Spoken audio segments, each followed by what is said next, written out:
সকাল সকাল উঠতে না উঠতে আমার বউ বলে গেলাও দুটা স্ট্রবেরি খায় পরে চলে যাও মাংস কেনার জন্যে। আমি বললাম খুব ভালো। আর দেখো তাকে তো দোকান একটু খুললাম, দেখলাম বোতলে করে তেল নিয়ে চলে এলো। বিজয়ের দোকান থেকে তেল পাওয়া গেছে এখন, খুব ভালো কথা। জানি না কি গেঁড়া কল আছে।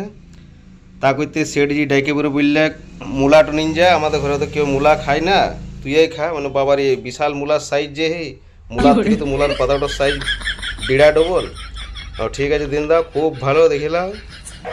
আমার বউকে তো সাবধান কেউ করতে পারছে না, এই মেশিনটাতেই সাবধান করছি।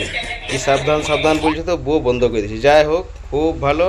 আর দেখো তাকে তো মাংসর দোকান চলে এলাম, দেখলাম রেট দিনকে দিন সোনার যত বাড়ছে তার থেকে 4 ডবল মাংসর রেট বাড়ছে আমাদের গ্রামে, 750 টাকা কেজি।